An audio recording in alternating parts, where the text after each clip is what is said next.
They told us it was a routine reconnaissance, a small patch of land barely visible on the maps, somewhere beyond the fog lines of the Pacific. But even then, something in the air felt off. I remember the way the officer avoided our eyes as he handed over the sealed envelope. The wax stamp still warm, the ink smudged as though written in a hurry. No coordinates spoken aloud, no official record logged. Just one sentence: proceed to the island. Do not engage. Do not document. It was the final stretch of the war, and exhaustion had dulled our instincts. Orders were orders, and in 1945 disobedience wasn't bravery, it was suicide. Still, as our ship's engine hummed to life, I couldn't shake the feeling that we weren't being sent to find something, but to make sure something stayed lost. Even now, decades later, when I close my eyes, I can still hear that low static hum that haunted the cabin radio, like the sea itself was whispering a warning we couldn't understand. We laughed it off back then, joked about ghosts and enemy traps, pretending not to notice how the compass needle quivered even before we left port. Every man on that ship carried the same unease, though none of us said it aloud. We filled the silence with talk of home, of what we'd do once the fighting was over, anything to drown out the thought that we might not be coming back. Looking back, I realize the unease wasn't fear, it was recognition. Some part of us already knew the truth. We were crossing into a place that didn't belong to maps or men. And when the horizon swallowed our last glimpse of mainland light, the sea turned perfectly still, as if holding its breath. That's when I understood some orders should never have been given. The morning we set out, the ocean looked wrong. Not dangerous, not storming, just wrong. The water was glass flat, untouched by wind, reflecting the grey sky so perfectly it was impossible to tell where one ended and the other began. The kind of silence that presses against your skin until you start hearing your own heartbeat too loudly. We moved through it like ghosts. No gulls overhead, no sound of waves breaking against the hull. Even the motor, steady and rhythmic, seemed to sink into the stillness rather than cut through it. Every few minutes, one of the men would clear his throat or cough, not because he needed to, but because the quiet had become unbearable. Private Mason tried breaking the tension first. "Maybe the ocean's taking a day off," he said, forcing a laugh. No one responded. It was the kind of joke that fell flat before it even left his mouth. Sergeant Hale just stared straight ahead, his jaw tight, eyes fixed on the compass that refused to point anywhere consistently. The longer we drifted forward, the stranger it felt. Our instruments flickered. The radio crackled once, then again, before dissolving into static. Corporal Dean adjusted the dials, smacked the side and frowned. "Base Command, this is Recon Unit 7, do you read?" Nothing, just that hollow hiss that seemed to come from everywhere and nowhere at once. The men started whispering. Maybe we're out of range. Maybe it's the fog. Maybe it's nothing. But nothing was becoming its own kind of threat. Every sound we made felt swallowed, absorbed by the sea like it was listening, waiting. Hours passed, though none of us could say how many. The sky never changed. The line of the horizon never moved. It was as if we were traveling through a photograph, a single frozen frame that refused to end. I remember running my hand through the water once. It was cold, but not like the ocean should be. It felt dense, heavier somehow, as though the sea itself was holding something beneath. Sergeant Hale ordered us to conserve fuel. "We'll turn back if we don't see land soon." But he said it without conviction. His voice cracked on the word soon, like he already knew the ocean wasn't planning to let us go back. Then, The fog began to rise, slow at first, curling from the horizon like breath from some enormous mouth. The air thickened with a metallic taste. Mason said it smelled like iron. I thought it smelled like blood. The radio gave one last burst of static, and then a voice, not from command, not from any frequency we recognized, just a few warped words. "You shouldn't be here." We froze. Dean stared at the radio, his lips pale. "Who said that?" he whispered. No one answered. The signal died before we could respond, the dial spinning wildly, as though something on the other end had simply disconnected us. Minutes later, Hale pointed toward the mist. "There," he said quietly. Dead ahead." Through the fog, a faint outline began to take shape. Jagged cliffs rising from the still water, their edges sharp as broken glass. The island was there, exactly where no map had ever said it would be. And just before the fog swallowed it again, I saw movement. Something tall, thin, and shifting along the shore. It vanished as quickly as it appeared. But in that instant, every man on deck knew it wasn't the wind. We were not alone. We hit the shore in complete silence. No waves broke against the sand. They simply stopped, as if the water itself refused to touch the island. The air was thick and still, tasting faintly of rust and ash. Every footstep sank into soft soil that looked freshly turned, though no tracks marked it. It felt alive beneath our boots, like something had been moving just below the surface, not long before we arrived.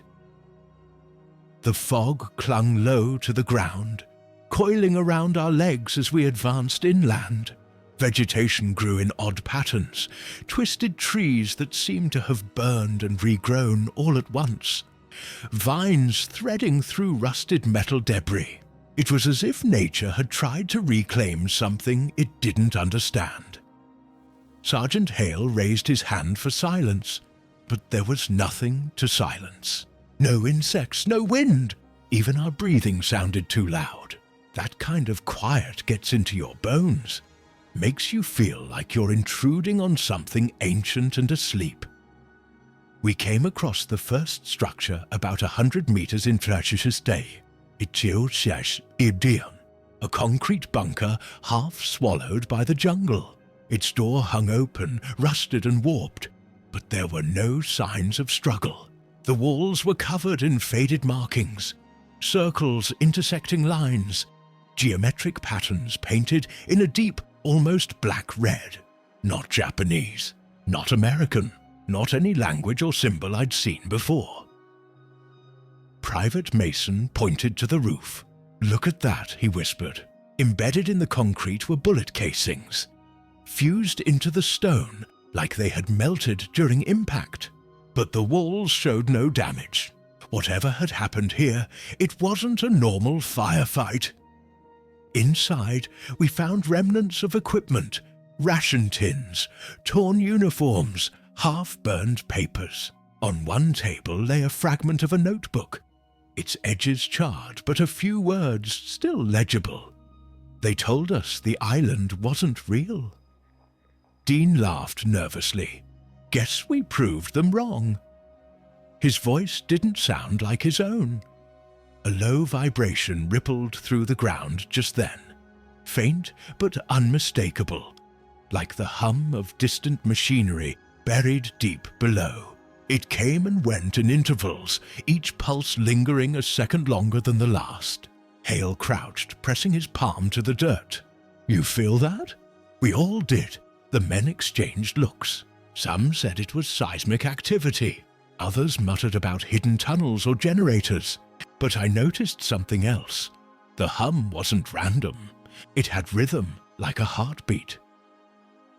Further inland, we found more ruins. Not just bunkers now, but what looked like small housing units, long abandoned. Doors swung gently in the windless air. and broken glass reflected the dull sky like staring eyes. One wall bore a series of strange stamps, a mix of numbers and letters arranged in no military order. Hale recorded them in his notebook. "These codes don't match anything in our files," he said. "Could be foreign intelligence." But the deeper we went, the less it felt like any kind of intelligence we understood. The structures grew older, stranger. Concrete gave way to black stone, polished smooth, covered in carvings that pulsed faintly when the hum grew louder. Mason's voice cracked. "It's coming from under us." We followed the sound to a clearing where the earth had collapsed into a circular pit, revealing what looked like a sealed metal hatch, huge, ancient, and humming with that same low frequency. There were no hinges, no handles, only symbols carved across its surface. For a long while, no one spoke. The air felt heavier here, charged with something we couldn't name. Finally, Hale broke the silence. "We open it!" The men hesitated, but orders were orders. As we gathered our tools, I glanced back toward the sea, or where it should have been. The fog had swallowed everything behind us. The island was all that remained. We had arrived, and whatever waited below. I was awake. The hatch was heavier than it looked. When we pried it open, a rush of stale air escaped, thick, damp, and faintly metallic, like blood and rust mingled together. It carried the unmistakable scent of age, and something else, something living. Hale ordered 2 men to secure a rope line, and we descended one by one into the darkness below. The ladder was slick with condensation. Each rung groaned under our weight, the sound swallowed instantly by the dense air. My flashlight beam cut through the black, trembling slightly in my hand. The tunnel walls were smooth metal, seamless and cold, not the rough texture of wartime construction. It felt deliberate, engineered, but by who and when, none of us could say. As my boots hit the floor, I realized we were standing in a corridor that stretched endlessly in both directions. The walls curved gently inward, making it feel more like the inside of something's throat than a man-made structure. Hale's voice echoed behind me. "Stay sharp. We move in pairs. Keep your eyes forward." We started down the left passage. The air grew colder, pressing against our skin like invisible hands. The deeper we went, the less our flashlights seemed to help. The light didn't travel naturally. It stopped abruptly, absorbed by the dark instead of illuminating it. Then came the first sound, a faint rhythmic tapping, metal on metal, perfectly timed, like a clock ticking beneath the floor. We froze. The sound stopped too. Hale raised his rifle. "You hear that?" Before anyone could answer, the tapping started again, this time from behind us. Dean spun around, light trembling across the corridor. Nothing there, just smooth walls and the rope line vanishing into blackness. Mason muttered, "Could be dripping water." But no one believed it. There was no moisture, no echo of falling, drops, only the repetition of that mechanical rhythm, now faintly joined by something worse. A voice. It was distant at first, so faint we thought it might be the wind, but the words grew clearer with each passing step. A whisper, fragmented, mechanical, layered. "You came back. You came back." The flashlight in my hand flickered violently, and the beam fractured like glass. For an instant, I saw shapes moving just beyond the edge of the light. Silhouettes pressed against the walls, gone the moment I tried to focus. We pressed on, though every instinct screamed to turn back. The corridor widened into a crossway of 3 branching tunnels. Hale marked our path with chalk. But when we glanced back moments later, the markings were gone. The wall was smooth again, as if it had swallowed them whole.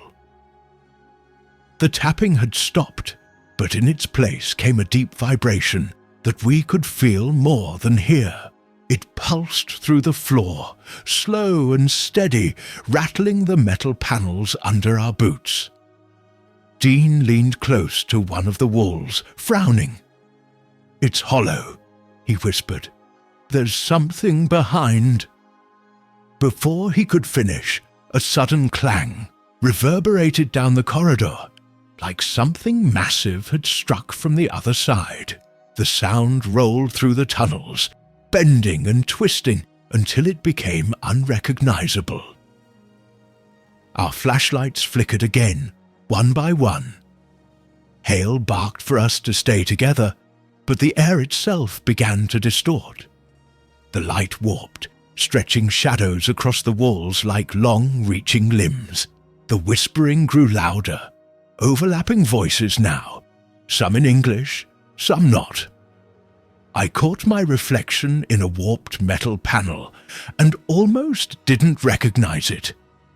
My eyes looked too wide, my skin too pale, as if the tunnel itself was draining the color from me. And then, just as suddenly as it began, the noise stopped. The air was still. Only the faint hum remained, that same vibration we'd heard from above, stronger now, pulsing like a heartbeat through the walls. We followed it down a sloping passage until the corridor opened into a vast underground chamber. Our lights swept across the expanse. Catwalks suspended over a deep pit, cables dangling from the ceiling, machines long dead but perfectly preserved. And in the center of the room, surrounded by dust and decay, something still glowed, a console of dull blue light, humming steadily. Alive after all these years, Hale exhaled slowly. "Whatever this place was," he murmured, "it's not finished." The hum led us deeper into the chamber's heart, where the walls began to change. Metal giving way to something more organic, textured like bone beneath layers of rust. The floor was littered with fragments of glass and twisted metal pipes. When our lights swept the far end of the room, we froze. Rows of tables stood in perfect alignment, covered in a fine layer of dust that seemed untouched for decades. But beneath it, faint outlines of hands, human hands, pressed into the grime, as if someone had stood there only moments before. The tables weren't for study or assembly. They were for restraint. Heavy leather straps hung loose from their sides, and rusted clamps glinted in the dim light. Sergeant Hale approached the nearest one, brushing off the dust. "Looks like a medical station," he muttered, though his voice lacked conviction. The smell here was thicker, copper and decay, the scent of something that had died a long time ago, but never quite left. Dean's flashlight caught on a glass tank in the corner, cracked but mostly intact.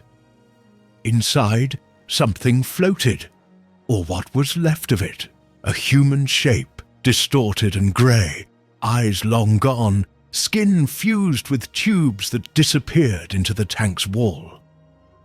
Mason stepped closer and stumbled back instantly. Jesus, what the hell were they doing here? Hale leaned in, squinting at the label beneath the tank. A metal plate corroded with age, but one word still legible. Subject. No number. No origin. Just a subject. We moved through the lab slowly, each step revealing something worse than the last. Charts lined the walls, diagrams of anatomy overlaid with symbols none of us recognized. Circles, intersecting lines, strange, Notations written in multiple languages: English, German, Japanese, even Russian.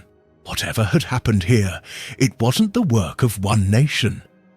It was as if all of them had been here together. A chill settled over us. Hale picked up a small box from one of the tables and opened it. Inside were dog tags, dozens of them, each from a different country. American, British, Soviet, Japanese. None of it made sense. Wars divide, they don't merge. But here, in this buried place, it looked like division had been erased, as if the conflict up above had been a distraction for something far darker beneath. Dean whispered, "You think this was some kind of alliance?" Hale shook his head. If it was, they didn't want anyone to know about it. We found a chalkboard near the back, its surface still faintly marked despite the decay. Equations mixed with words. Convergence, neural mapping, containment breach. Mason's breath quickened. Containment? Of what? That's when we noticed the symbols carved into the walls. At first we thought they were artistic, decorative maybe, but the deeper we looked, the more wrong they felt. The lines pulsed faintly under our light, like veins illuminated beneath skin. I felt something hum behind my ribs, a resonance that didn't belong to me. My pulse matched the rhythm of the walls, and then we saw the bodies, 3 of them, slumped against the far wall, skeletons in tattered uniforms. The insignias didn't match. 1 American, 1 German, 1 Japanese, yet they all bore the same mark carved into their foreheads. A circle intersected by a triangle. Their bones were fused to the floor, as if melted into it. Dean backed away, shaking his head. "No, no, this isn't possible." But Hale didn't move. He stared at the bodies for a long time before whispering, "They weren't fighting each other. They were an experiment." The air seemed to thicken. Somewhere in the distance, metal groaned, a long, slow sound like something waking up. Our lights flickered again, dimming for half a second. I could feel it then. The sensation of being watched, not by eyes but by the place itself. The humming grew louder, synchronizing with my heartbeat. Mason dropped his flashlight, and the beam rolled across the floor, catching something etched near the far corner. Words scratched hastily into the metal. "It remembers." Before I could read more, everything went silent. No hum, no vibration, just breathe. And then, soft as air, a voice whispered my name. It came from nowhere and everywhere. After that whisper, nothing felt the same. The silence wasn't empty anymore. It was listening. Every breath, every footstep came back to us slightly delayed. Like the tunnel itself was repeating what we did, trying to learn the rhythm of our movements. We tried to keep formation, but the longer we stayed underground, the harder it became to tell distance from direction. The corridors curved in on themselves. The hum we'd heard earlier returned, faint, irregular now, but beneath it came something softer, more human, words, laughter. Mason was the first to crack. He froze mid-step, flashlight trembling, eyes wide. "Did you hear that?" he whispered. "That was my brother." None of us answered. He turned to face the darkness behind him. "He said my name," Mason insisted, his voice breaking. "He said he found the shore." Dean grabbed his arm. "Your brother's in California, Mason. Focus." But when he turned back toward the passage, his own face went pale. "Wait, where's the chalk line?" It was gone.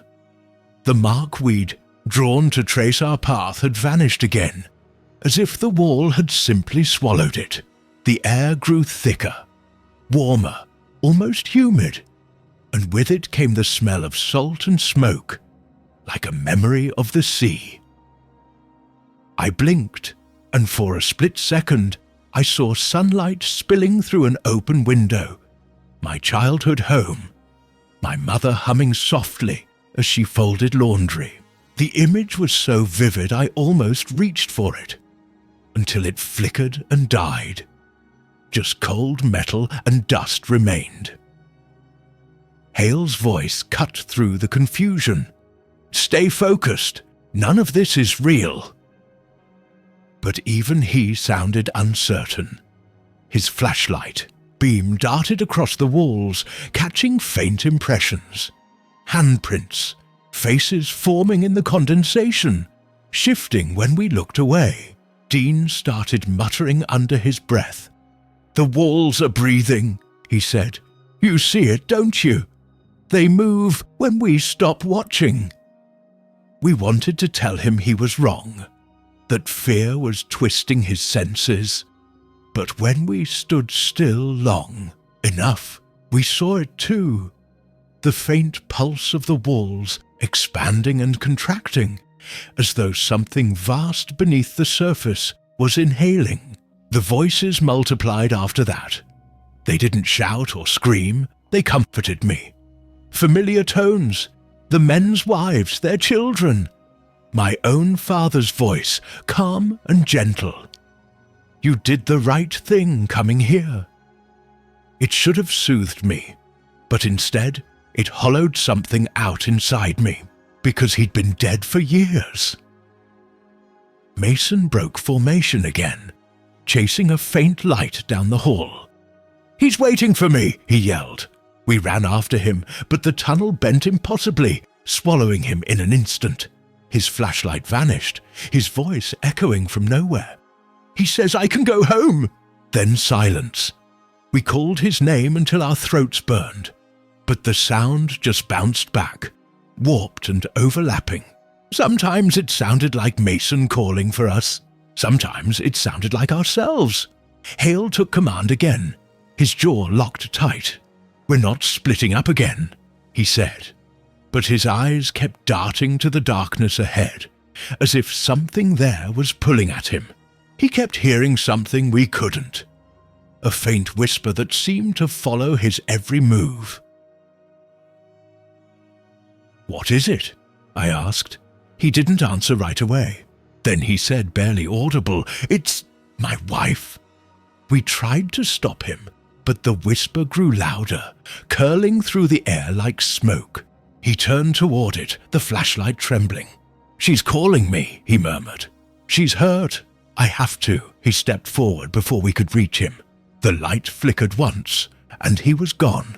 The beam vanished into the dark, swallowed completely. For a long time we stood there, listening. The whisper faded. The hum returned, steady and deep, echoing through the tunnel like breath. And somewhere ahead, beyond the walls that pulsed and listened, something waited, something that remembered. We searched for hours, shouting Hale's name until our voices frayed into whispers. But the tunnels swallowed every sound, giving nothing back. Eventually, we stopped calling. It was pointless. The air had changed again, heavier, charged with a pressure that made our ears ache. Even the hum that had haunted us since the hatch had dulled, replaced by something more mechanical. Dean was the first to spot it. A small room off the main corridor, half buried beneath collapsed metal beams. The door hung crooked, and inside the smell of ozone and decay hit us like a wall. The beam of my flashlight swept across the floor, cables, broken glass, and a single reel-to-reel recorder, miraculously intact. Its power light still blinked faintly, like a dying heartbeat. Mason's replacement, Corporal Dyer, knelt beside it. "It's still running," he said quietly. The reels turned slowly, though the tape inside was frayed and warped. A voice crackled through the static, distorted beyond recognition's do, but the rhythm of it froze us all.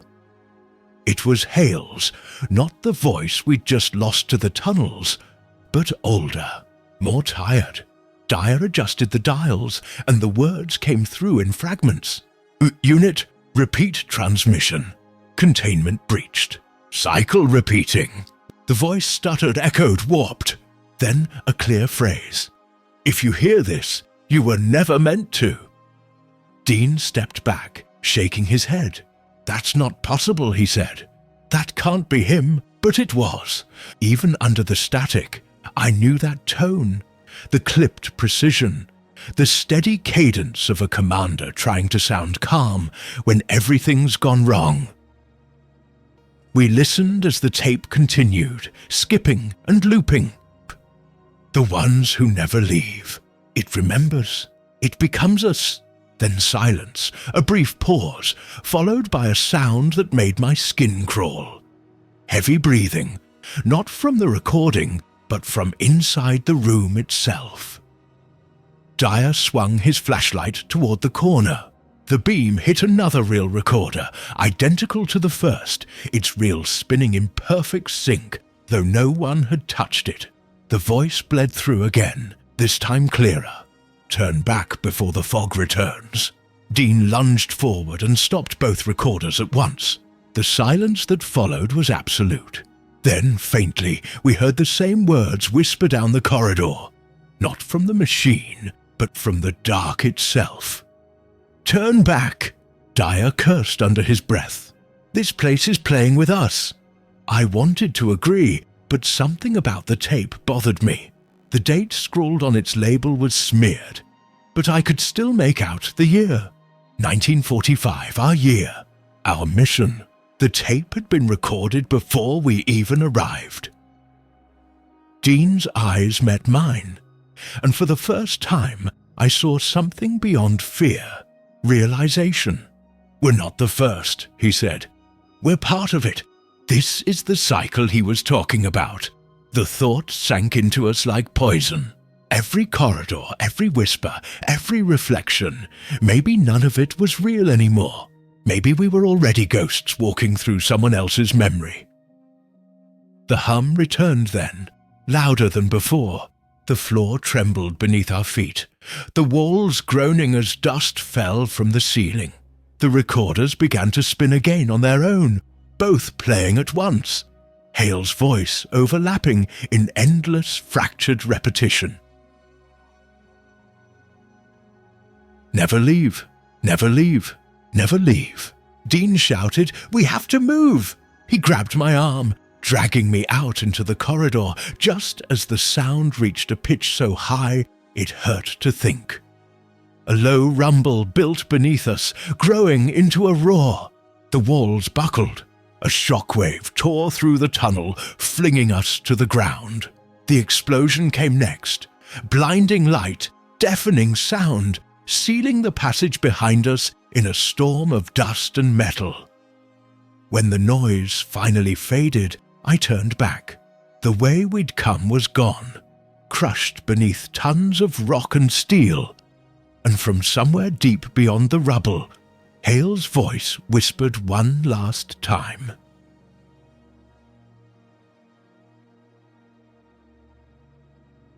You were never meant to. When we finally climbed back to the surface, it felt like we had surfaced through time itself, not water. The air outside was thicker than before, heavy with salt and something metallic that coated our tongues. The fog hadn't lifted. It had deepened, swirling like it had been waiting for us to return. The sun was gone, or maybe it never rose. The sky had no color, only an endless grey that pressed down like stone. Dean staggered onto the sand, coughing. The compass is spinning again, he muttered, holding it up.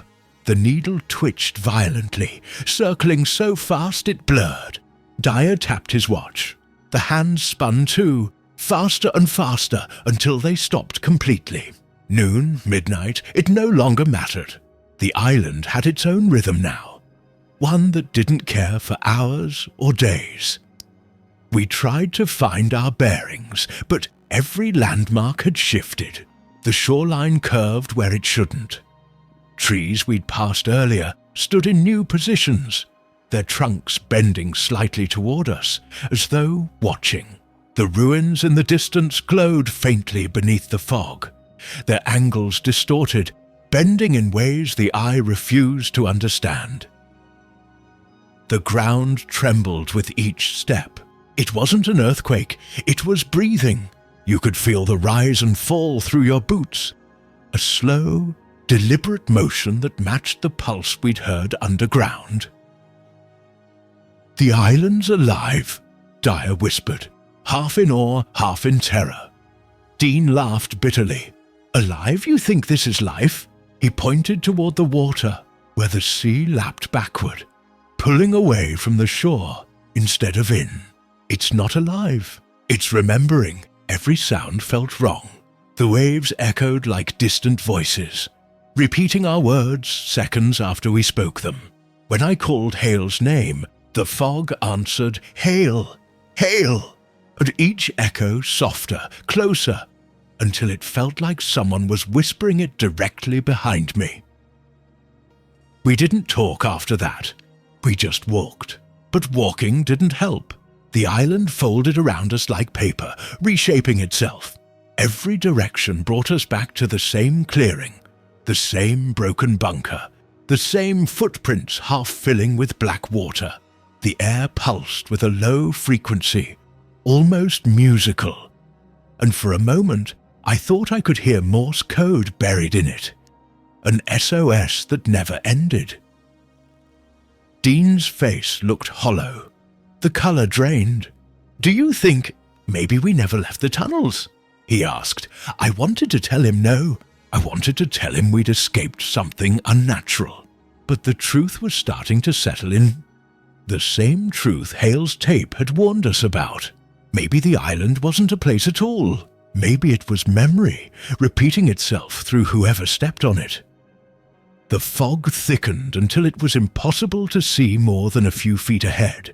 We followed the sound of the sea, or what we hoped was the sea. The ground beneath us changed again, turning soft, slick, almost pulsing like muscle.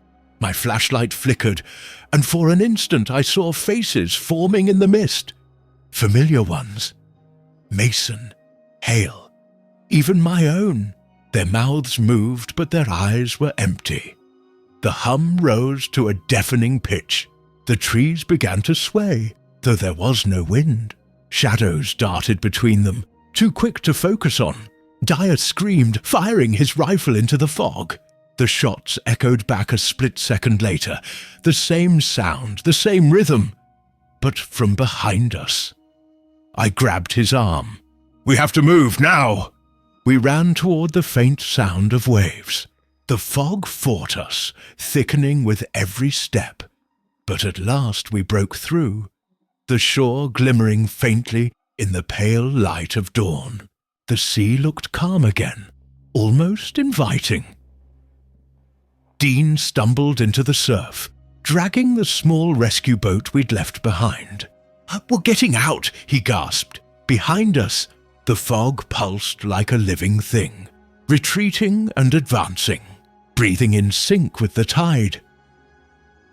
We pushed the boat into the water as the first light touched the horizon. The island's hum followed us, low, steady, eternal, like the heartbeat of something vast, ancient and awake. The boat cut through the still water like a blade through glass. For the first time in hours, I thought we'd made it. The island was fading behind us, the fog unraveling into thin strands that drifted apart in the dawn light. Dean sat at the bow, gripping the tiller with white knuckles, eyes locked on the horizon. Dyer manned the radio, twisting the knobs in silence. We didn't speak, not out of discipline, but fear that the island might still be listening. Minutes passed, then hours, or maybe seconds. Time had lost all meaning. The sun hung motionless in the same pale position, refusing to rise or fall. When I looked back, the island was still there. Not smaller, not distant, just there. Dean frowned, adjusting the engine's course. "We're heading straight out," he said. "How are we not moving?" The compass spun uselessly. The GPS, if you could call the battered military unit that blinked with no coordinates. Dyer tried the radio again, voice trembling. "Base Command, this is Recon Unit 7. We've completed extraction. Request static." Then a voice.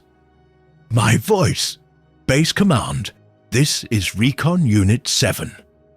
The transmission echoed back perfectly, word for word, even carrying the same hesitation in my tone.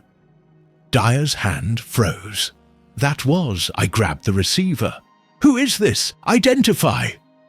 Silence, then the same words, slightly delayed. "Who is this? Identify!" Dean stared at me, jaw slack. "It's us," he whispered. "We're talking to ourselves." The sound deepened, multiplying our overlapping voices, repeating fragments of every word we'd spoken since leaving the island. Some were slower, others sped up, distorted until they sounded almost inhuman. The air grew cold, sharp. The engine sputtered, then died. The sea stilled completely. Our reflection on the water looked wrong. The angles sharper, the faces unfamiliar. Dean leaned over the edge, squinting. "Something's moving down there." I looked too, and for a moment saw shapes beneath the surface. Not shadows, but outlines of us. 3 figures sitting in a boat, their movements delayed by seconds, as if the water were remembering us a moment late. Dyer began to pray under his breath. The fog thickened again, encircling us. The island's silhouette blurred, and I could swear it was closer than before. Dean gunned the motor, but it only coughed, echoing hollowly through the mist. Then the radio came alive once more, broadcasting a garbled mix of screams and whispers. Amid the chaos, Hale's voice emerged, clearer than it had been on the tape. "You were never meant to leave." Something in me cracked then. The words didn't sound like a warning anymore. They sounded like a law. Dean slumped forward. Dyer grabbed him, shaking his shoulders, but his eyes were glassy. His mouth slightly open, whispering something I couldn't hear. I tried to speak, to steady the boat, to shout that we weren't giving up. But the sea had grown mirror smooth again. Our reflections stared up from beneath. 3 faces, then 2, then 1. The hum began once more, low and patient. The fog rolled inward, swallowing the horizon, the boat, and everything in between. I felt weightless for a moment, as if the sea itself had drawn a breath and decided not to exhale. The last thing I remember is the light folding inward, the water pulling us down, and my own voice, distant, mechanical, repeating through the static. We never left. Then nothing. It's been 50 years since that mission, though sometimes it feels like I never came back at all. The medals, the papers, the tidy letters of commendation, all of it feels like someone else's story. After the war ended, they told me to forget, to file the report as classified reconnaissance failure. The coordinates were struck from every map, every archive, every memory that wasn't mine. They didn't just erase the island, they erased the idea of it. I tried to obey. God knows I did. But forgetting isn't obedience, it's surrender.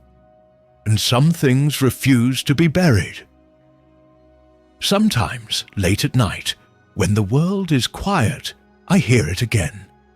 That low hum, steady and familiar, pulsing somewhere beyond the edge of hearing. I've changed homes a dozen times, crossed oceans, lived through decades of noise and peace alike, but it always finds me. A faint vibration through the walls, the same rhythm that echoed beneath our feet in those tunnels.